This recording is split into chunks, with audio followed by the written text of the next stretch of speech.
So hello and hi friends, कैसे हैं आप लोग। उम्मीद करता हूँ आप सब बहुत अच्छे होंगे। तो एक्चुअली आज जो ये मैंने वीडियो बनाया है इसका मोटिव है कि मैं ब्रीजा क्यों लिया, उसके पीछे का मेरा क्या रीज़न है, मतलब क्या मोटिव है उसको लेने के पीछे। तो आज क्या है, एक्चुअली आप ये वीडियो देख रहे हैं क्योंकि आपको एक कार लेना है, तो इसीलिए आप ये वीडियो देख रहे हैं। तो मैं एक्चुअली बहुत सारा शोरूम वगैरह ऐसा घुमा था, तो घूमने के बाद जाके मैं ब्रीजा लिया। तो कौन सा शोरूम घुमा था और कौन सा मैं जाके कार देखा था, तो आपको ये वीडियो में बताने वाला हूँ। तो चलिए बिना टाइम गवाए चलिए शुरू करते हैं। सबसे पहले एक्चुअली मैं टाटा घुमा था, मैं टोयोटा में गया था, मैं रेनॉल्ट में गया था, किया में गया था, होंडा में गया था, हुंडई में गया था और उसके साथ साथ महिंद्रा में भी गया था। टाटा में भी तो सबसे पहले एक्चुअली मैं टाटा 5-6 बार ऐसे जाके घूम के आ चुका हूँ। तो फ्रेंड्स ऐसे बहुत सारा शोरूम से जो कि मैं जाके इसे विज़िट करके आया था और कार वगैरह सब चेक करके आया था। सबसे पहले मैं बात करता हूँ टाटा में। तो टाटा में फ्रेंड्स मेरा एक्चुअली बहुत इच्छा था नेक्सन और ऐसे पंच लेने के लिए, लेकिन जो मेरा मेन रीज़न है नहीं लेने का पंच या नेक्सन, एक्चुअली पंच उसके सेगमेंट में बहुत बड़ा गाड़ी है, मतलब बहुत लोग उसको परचेस किए हैं और नेक्सन भी ऐसा है।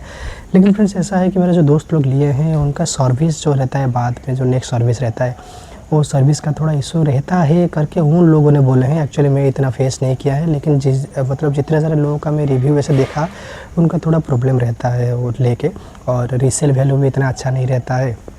तो इस कुछ मैटर्स लेके, और जो नेक्सन का जो पीछे वाला साइड रहता है वो थोड़ा सा डाउन जैसा रहता है, तो इसीलिए इसका लुक भी थोड़ा सा, मुझे फ्रंट का व्यू बहुत अच्छा है और जो बैक साइड का जो लुक है वो इतना सही नहीं था।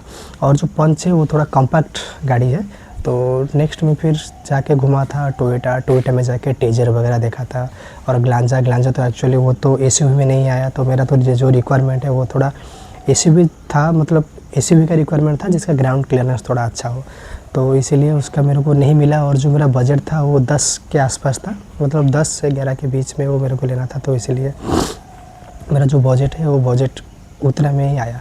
तो फिर बाद में मैं उधर से फिर आ गया था। आने के बाद टोयोटा में एक्चुअली मैं और भी एक गाड़ी देखा था जो कि हाई राइडर। तो हाई राइडर का एक्चुअली बजट बहुत हाई था, तो इसीलिए मैं वो चीज़ को प्रीफर नहीं किया। तो फिर उसके बाद मैं आ गया रेनॉल्ट में। तो रेनॉल्ट में आने के बाद मैं ऐसा काइगर को, एक्चुअली मेरा जो नज़र था वो काइगर के ऊपर था। तो काइगर, लेकिन उसका जो बॉडी है वो बॉडी इतना मजबूत नहीं है, तो इसीलिए गाड़ी का इंटीरियर अच्छा था, गाड़ी सब कुछ ठीक था। लेकिन मेरा और भी एक मतलब कुछ कलीग वगैरह है जिन्होंने काइगर परचेस किए थे, तो उनका रिव्यू मतलब उसका बॉडी भी इतना सही नहीं है। फिर बाद में जो उसका इंजन है, बाद में 6-7 महीने चलाने के बाद उसका जो पिकअप है वो भी थोड़ा घट जाता है। तो इसीलिए मैं भी देखा ये चीज़, और उसका शोरूम भी ज़्यादा नहीं है, और इस चीज़ के लिए मैं भी उस चीज़ को थोड़ा इग्नोर किया। बाद में मैं गया था निसान में, निसान मैग्नेट देखने के लिए। मैग्नेट एक्चुअली बहुत बड़ा गाड़ी है, मतलब बहुत कम प्राइस में, मतलब 7 से 8 लाख के बीच में वो गाड़ी आ जाता है। प्रॉब्लम ऐसा है कि उसका सर्विस सिर्फ एक ही है हमारा यहाँ पे उड़ीसा लोकेशन में, मतलब बहुत कम है। उड़ीसा में जैसे भुवनेश्वर में उसका एक ही लोकेशन में है, और जो निसान का गाड़ी है उसका भी वही प्रॉब्लम है जैसे काइगर का, मतलब 6 से 7 महीने या फिर 1 साल आप चलाने के बाद वो गाड़ी का परफॉर्मेंस डाउन हो जाता है। तो ये चला गया। फिर मैं बाद में गया था महिंद्रा के पास। तो फ्रेंड्स महिंद्रा में जब मैं गया था, महिंद्रा का जो मेरा था, मतलब वो मेरा बजट के हिसाब से ऐसे 3XO ही आ रहा था।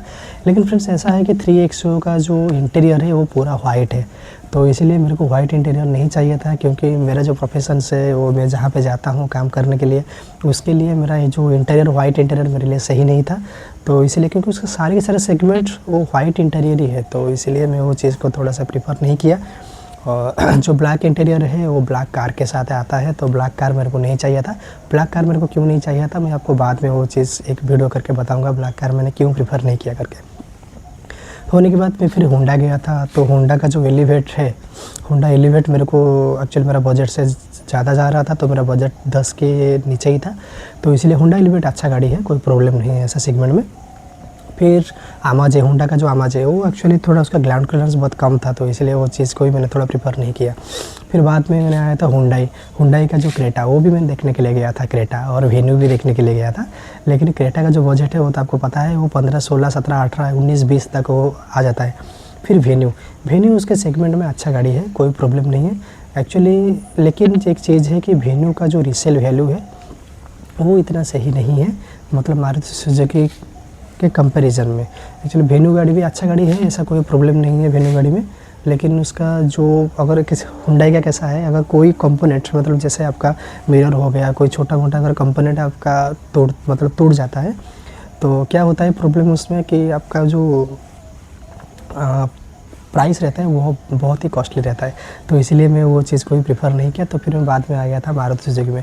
मारुति सुजुकी आने के बाद एक्चुअली मैं ब्रीजा सबसे पहले देखा था। तो ब्रीजा में 5 बार गया था देखने के लिए। एक बार तो मैं जाके ड्राइविंग किया था, मतलब ड्राइविंग राइड मतलब जाके उसमें चलाया था, ऐसे 2.5 से 3 किलोमीटर चलाया था। तो उसका परफॉर्मेंस मुझे बहुत अच्छा लगा।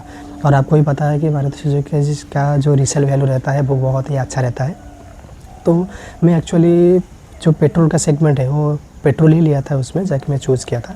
और आपको मैं ज़रा जैसे मेरा पिछले वीडियो है उसका माइलेज भी बहुत अच्छा था, मतलब हाईवे में 17 से 18 तक ही आ जाता है। जैसे कि ये गाड़ी भी जो है ना, ये गाड़ी का जो आप देखेंगे कंपैरिजन करेंगे क्रेटा से, एलिवेट से, और मतलब हाइटेड गाड़ी है। और उसमें जो स्पेस है वो स्पेस भी बहुत अच्छा खासा है।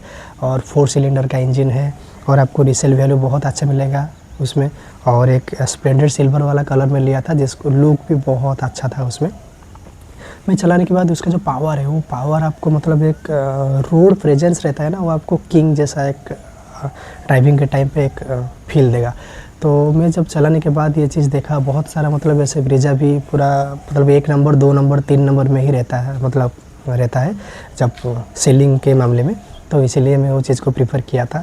तो बाद में ऐसे तो फ्रेंड्स ये बहुत सारे वीडियो एक्चुअली मेरा ओपिनियन है। अगर आपका कुछ ओपिनियन अलग है तो आप कुछ अलग ही गाड़ी ले सकते हैं, वैसा कोई प्रॉब्लम नहीं है। अगर आपको कोई चीज़ को और समझना है डिटेल्स में तो आप मेरे को कमेंट बॉक्स में जाके कमेंट दे दीजिए, तो मैं आपको उधर से रिप्लाई दे दूँगा। अगर ऐसा भी होता है तो मैं आपको कॉल करके भी सजेस्ट कर सकता हूँ कि आपको कौन सा गाड़ी लेना है और कौन सा गाड़ी लेना है। तो थैंक यू फ्रेंड्स।